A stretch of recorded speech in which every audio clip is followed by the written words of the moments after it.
선거 홍보업체로부터 리베이트 수수 의혹을 받고 있는 국민의당 김수민 의원이 조사를 받기 위해서 검찰에 출석했습니다. 김 의원은 리베이트는 결코 없었으며 검찰 조사에서 모든 것을 밝히겠다고 말했습니다. 현장에 나가 있는 취재기자 연결합니다. 강희경 기자. 네, 서울 서부지방검찰청입니다. 네, 김수민 의원이 10시 가까이 돼서 출석을 했으니까 이제 2시간이 넘어가고 있는 거죠? 네, 그렇습니다. 검찰은 김수민 의원 측과 조율 끝에 오늘 오전 10시에 조사를 진행하기로 했습니다. 김 의원은 이보다 10분 정도 이른 시각인 9시 50분에 검찰에 출석했습니다. 김 의원은 다소 긴장한 듯했지만 당당한 표정으로 등장했는데요.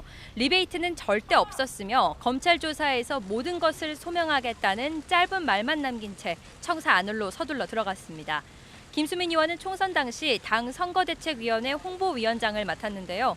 선거 홍보물을 제작한 업체 2곳으로부터 현금과 체크카드 발급 등을 통해 2억 3천여만 원의 리베이트를 받은 혐의를 받고 있습니다.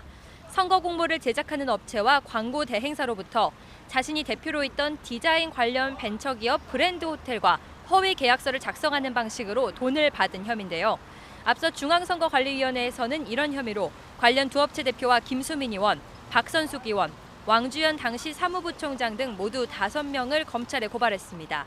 이 가운데 왕 전 사무부총장은 검찰이 지난 16일 소환해 14시간에 걸쳐 강도 높은 조사를 벌였습니다. 그리고 고발된 5명 가운데 오늘 김수민 의원이 조사를 받고 나면 박선숙 의원에 대한 조사만 남게 되는데요.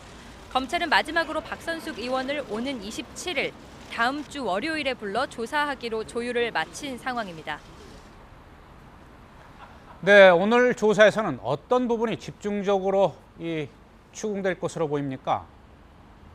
네, 먼저 선관위 고발 내용은 국민의당이 브랜드 호텔을 통해 두 업체로부터 리베이트를 받았다는 겁니다. 국민의당은 검찰 조사 결과가 발표가 있기 전에 진상조사단을 꾸려서 사실관계 확인에 나섰는데요.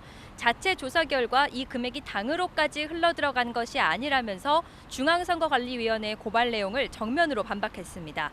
하지만 김 의원이 대표로 있던 브랜드 호텔이 국민의당 PI 디자인 업체로 선정된 배경과 과정, 브랜드 호텔로 흘러간 돈의 행방 등에 대해 아직 명확하게 확인되지 않은 만큼 검찰은 이런 부분을 집중적으로 조사할 것으로 보입니다.